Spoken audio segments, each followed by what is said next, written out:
Estamos esta noche con un tema de actualidad, como siempre intentamos traerlo, y un tema que hace y complementa el tema de seguridad que empezamos a tratar la semana pasada. Y hablamos del tema de la terna de la Fiscalía General del Estado. La Fiscalía General del Estado, dice la Constitución Nacional, o el fiscal general del Estado es el representante de la sociedad. Ahora, ¿cómo puede haber un representante de la sociedad sin que esta sociedad lo conozca? Nos va a decir, en primer lugar esta noche, la directora de la Fundación Semillas para la Democracia, la señora Marta Ferrara. Buenas noches, Marta, ¿cómo estás? Muchas gracias por aceptar la invitación. Buenas noches, Sebastián, un gusto estar contigo. Buenas noches a toda la audiencia. Realmente muy contenta de estar aquí y poder compartir con la audiencia un poco de este tema que venimos trabajando desde distintos espacios en la sociedad civil. Marta, aglutinaron una serie de organizaciones civiles para intentar conocer algo más acerca de los datos de los participantes, de los 103 participantes que ha tenido el Consejo de la Magistratura a su disposición para elegir la terna. ¿Cuál ha sido el derrotero que han seguido hasta hoy? Bueno, Semillas forma parte de un grupo de organizaciones que se llama GIAI. GIAI es el Grupo Impulsor de Acceso a la Información Pública. Es un grupo conformado por distintas organizaciones de la sociedad civil, entre otras está el SEC, IDEA, Fundación Libre y también Semillas para la Democracia, la Cátedra Libre de Acceso a la Información de la Universidad Nacional. Nosotros venimos trabajando el tema de acceso a la información hace ya bastante tiempo, más de 10 años.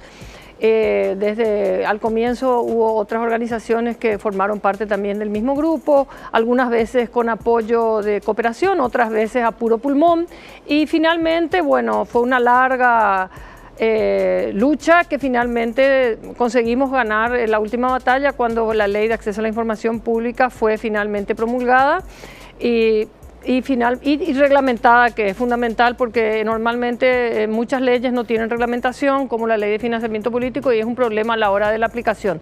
Bueno, la Ley de Acceso a la Información Pública está vigente y nosotros utilizando esa herramienta, porque la Ley de Acceso a la Información básicamente es una herramienta ciudadana que permite luchar contra la corrupción, permite abrir las puertas, permite que la ciudadanía pueda ver una cantidad de cosas que estaban debajo de la alfombra. Bueno, y nosotros haciendo uso de esa herramienta y aplicando lo que dice justamente el artículo 2 de las definiciones de las disposiciones generales de la Ley de Acceso a la Información, en su artículo C, dice cuáles son las fuentes públicas sujetas de esta Ley de Acceso a la Información, y entre ellas cita al Poder Judicial, al Consejo de la Magistratura. Cita específicamente al Consejo de la Magistratura. Sí, cita específicamente al Poder Judicial, al Consejo de la Magistratura, al Jurado de Enjuiciamiento de Magistrados, el Ministerio Público y la Justicia Electoral.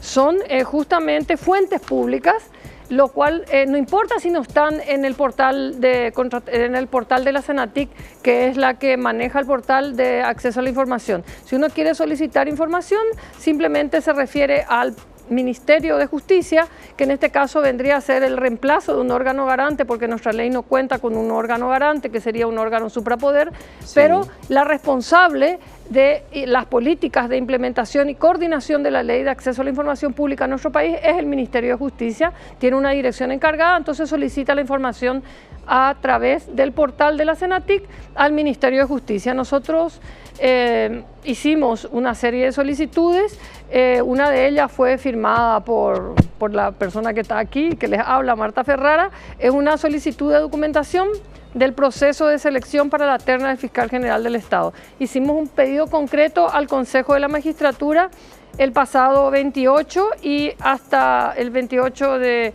agosto, hasta la fecha no fue aún respondida, tienen 15 días para responder. Esto que me comentás es bastante novedoso, te digo, a mí me toma por sorpresa.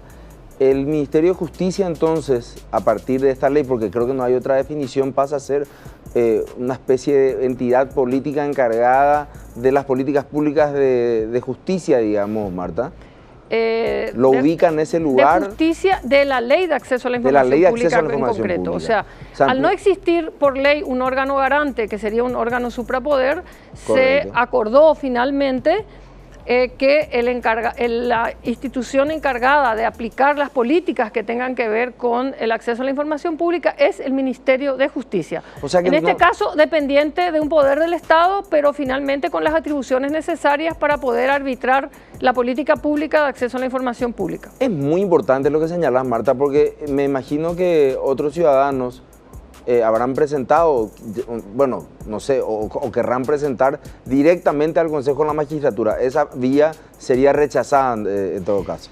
Bueno, si lo vas a hacer de manera informatizada, que es la posibilidad que existe, de hecho hay acceso, se hace a través del Portal Único de Acceso a la Información Pública que está centralizado en la CENATIC. Entonces, la manera de solicitar la información que vos quieras, en este caso referente al Consejo de la Magistratura, como ellos no están adheridos al portal hasta ahora, como otras instituciones más, sobre todo los municipios, gobernaciones todavía están en proceso, o sea, acordate que la ley es relativamente nueva, entonces todavía no todas las instituciones del Estado están adheridas al portal, entonces uno solicita directamente al Ministerio de Justicia la información, que son los que tienen la obligación por ley de responderte. Si no responden, existen otros recursos, como presentar un recurso de amparo al Poder Judicial para que te respondan la medida. Ya es vía justicia, ¿verdad? Ya llegas al proceso, etapa de judicialización.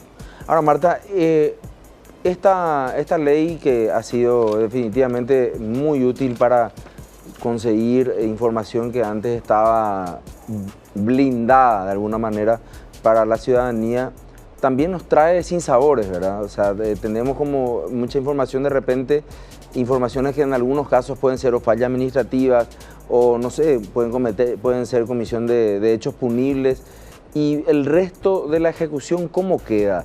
Nos vamos a seguir frustrando con esto, digo frustrando, no analizando la terna en sí, sino el proceso, porque lo que creo que hay un sentimiento, especialmente en la comunidad jurídica, pero a nivel sociedad también, es como que esto fue una puesta en escena en donde mucha gente lastimosamente prestó su nombre y su tiempo para participar de algo que ya estaba predigitado. No hay algún parlamentario que por vía del pedido de informe establecido en el artículo 191 o 192 de la Constitución pueda hacer el mismo pedido a su representante de la Cámara. ¿No existe hoy en día esa posibilidad? Existe, de hecho, bueno, a través de varios periodistas han solicitado también la información, se pidió al defensor público y él vía mesa de entrada hizo una nota en la cual también solicita la misma información que nosotros pusimos como muestra en el portal, hicimos la difusión para que otros ciudadanos se apropien y hagan la misma denuncia. Pero claro que se puede. Lo que yo quería decir y agregar a esto es que una ley como la de acceso a la información pública es una herramienta fantástica desde el punto de vista de la participación ciudadana, pero a nivel político es un arma de doble filo, Sebastián. Claro, ¿Por qué te digo? Sí. Porque vos podés sacar toda la suciedad debajo de la alfombra, como yo digo, pero en el momento en que la ciudadanía ve la suciedad, pero no ve que se haga nada con esa suciedad, es donde se produce una sensación de absoluta impunidad, donde nosotros los ciudadanos nos sentimos absolutamente desamparados, donde nos damos cuenta que la justicia no funciona, de que las instituciones no funcionan, vemos la corrupción, pero no vemos que se hace nada. Entonces el sentimiento ciudadano es de una gran frustración cuando ve la impunidad reinante que existe. Acá no se saca solamente la basura de la corrupción, también sale a relucir la impunidad cuando toda esa basura sigue sobre el piso y donde nos damos cuenta que hay muchas otras cosas que no funcionan, ¿verdad? Entonces yo digo un arma de doble filo porque un gobierno que se precie de ser transparente no solamente tiene la obligación de sacar la basura debajo de la alfombra, sino operar para que funcionen las instituciones, para que funcione el sistema de justicia, para que el sistema administrativo dentro del Poder Ejecutivo, dentro del Poder Judicial, dentro del Poder Legislativo, vaya depurándose y mejorando. O sea, el tema no es solamente sacar la información y denunciar la corrupción. Hay que dar un paso más adelante. Y ahí es donde yo creo que es un arma de doble filo. Y esto ha pasado también en otros países, no solamente acá. O sea, cuando uno se llena la boca con la palabra transparencia, tiene que saber que eso también tiene sus consecuencias cuando es solamente utilizada como un recurso político, como una propaganda electoral. Ahora que señalas, Marta, está ocurriendo en Guatemala en este momento que han hecho un acuerdo nacional para traer a un observador de Naciones Unidas fue un prestigioso jurista colombiano y siguió la investigación hasta que hizo renunciar al presidente, y ahora al presidente electo también lo han pillado con las manos en la masa y lo están queriendo echar ahora a este ciudadano.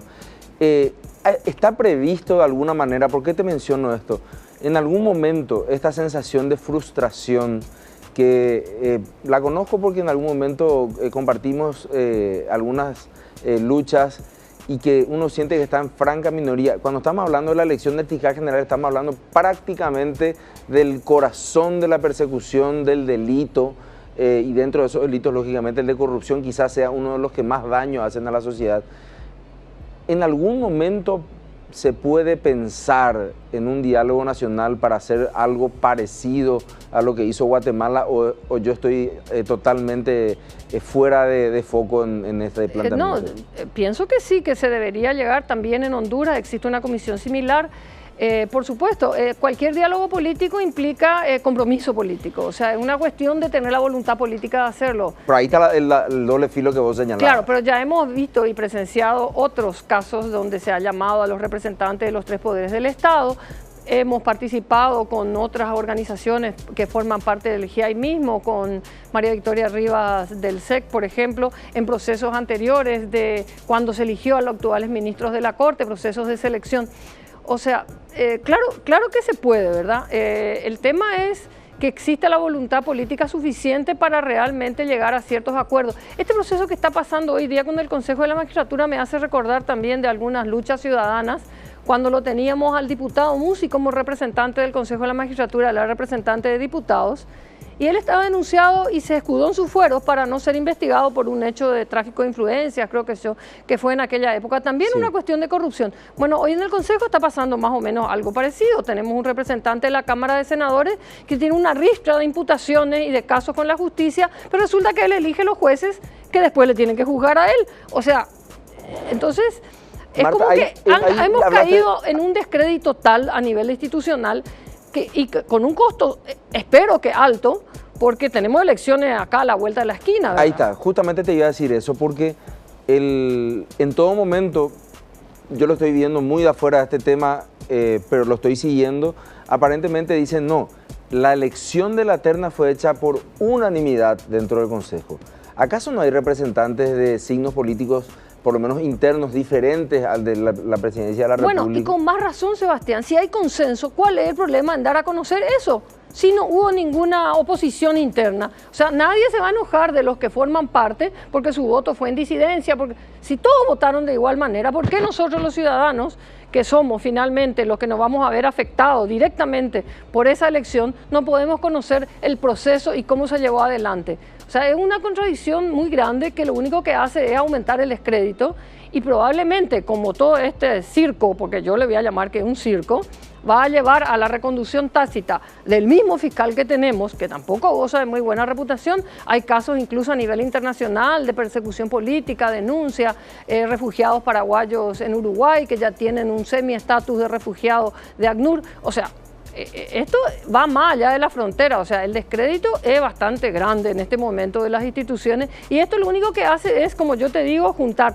más basura al lado de la alfombra para que se siga amontonando. O sea, ¿Crees que los convencionales constituyentes no dimensionaron en el momento de la Asamblea Nacional Constituyente, cuando decían que el Ministerio Público sería el representante de la sociedad, cuando hoy la sociedad no puede enterarse cómo se eligió a sus representantes? Bueno, mira, en el momento que se hizo la Constitución, yo creo que la intención, por lo menos la voluntad política, yo sigo creyendo que nuestra Constitución es buena. El problema son los que interpretan y hacen uso y abuso de la Constitución y las leyes, porque lo que se pretendió era justamente sacar la influencia política en ese momento directa del Ejecutivo que teníamos en la época de la dictadura, para poder tener representantes de ciertos órganos, instituciones, entre comillas, independientes, como el Colegio de Abogados, las universidades, las cámaras y de hecho también la representación política. En todas partes los representantes tienen apoyo político. El problema es, después de haber electo,